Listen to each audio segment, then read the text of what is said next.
Welcome to Shom Machshava on the Daf. Shir sponsor Lu Nishma Asar Me'akav Shalom Le'apas Yitzchok. We're holding it for the Zara Daf Yud Aleph. The Gemara Amud Beis brings another chaga that they have in Roimi. Achas L'Shivim Shana, once every 70 years, Mivim Odom Sholem, they bring a full man, Umarkivim V'Sol Odom Chiger, and they write him on top of an Odom who's a lame. Umalbishim Oisa Big the Odom Arishon, they put on him the Begadim of Odom Arishon. They put the skin of Rabbi Shmuel on his head. They put a very precious gold on his neck. They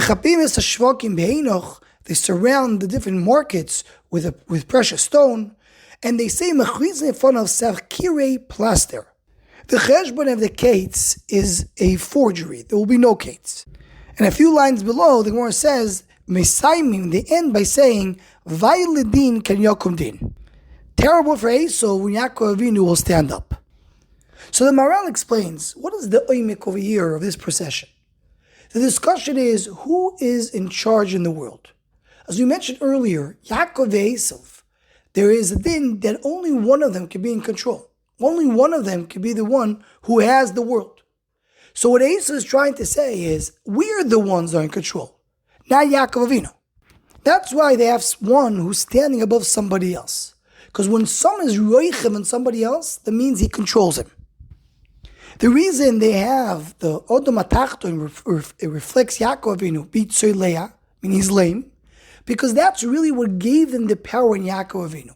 So Maharal points out that because Yaakov was Tzolei Reichoi, what does that mean? How does Yaakov become Tzolei Reichoi? Because the Malach hit him. So there was some control of the Malach of Esav and Yaakov Avinu. That's what the Gemara tells us, as Doyu Shel Shmad. There's something there that Esav has control in Yaakov. And the whole power that Esav has over Yaakov is because it's Tzolei Reichoi. That's why the one below is Tzolei, he's lame.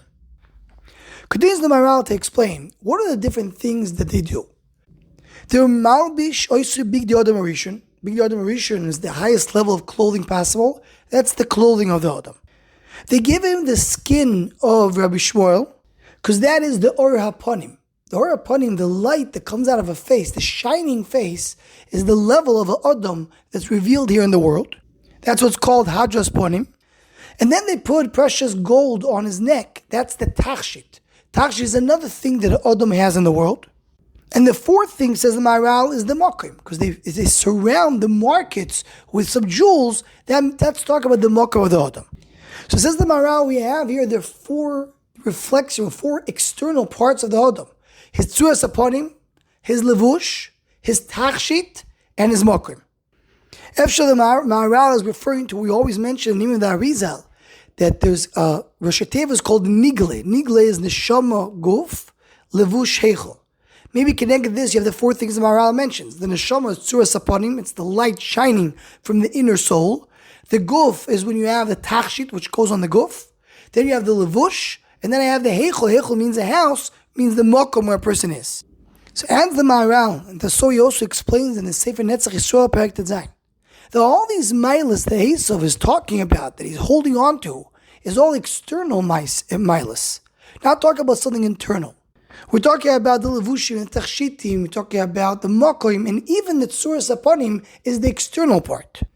But Yaakov Avinu, his tzuras odom is the tzur be'etzem, atem kurim odom. He's an odom himself.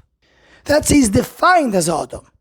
In a very similar way, Rav Yitzchak Isaac Chover, in his Sefer Afiki Yam on Maseches Shabbos Daf Kuf Daled, he says this concept, he speaks more in a Kabbalistic way. But he refers to the fact that Esav has only external attributes in this world.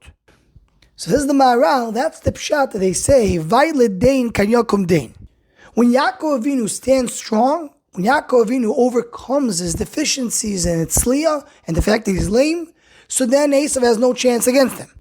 Whatever is be'etzim great overcomes all these external parts which don't really reflect who Esav is. So this chaga is what Esav is trying to say, why they deserve the world. What do they have?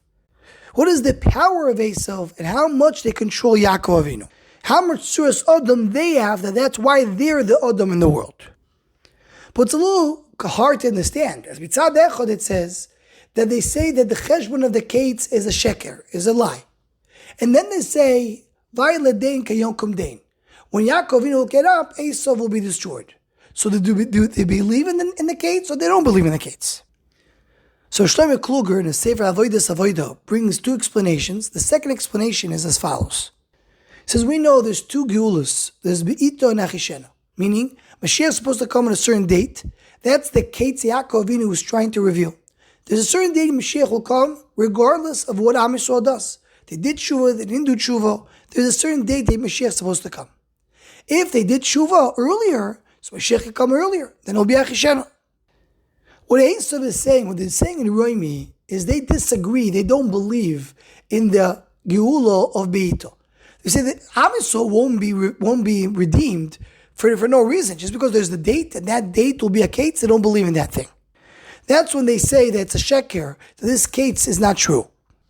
But they do agree that if Am Yisrael does tshuva, so miyad nigalim, there will be a geula shlema because of their tshuva, and that will be a chishana.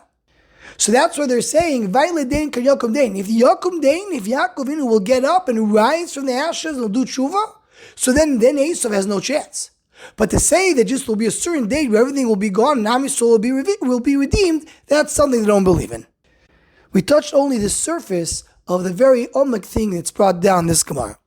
Anyone who wants to join the Shom Machshava email list to WhatsApp, please email showmachshava@gmail.com.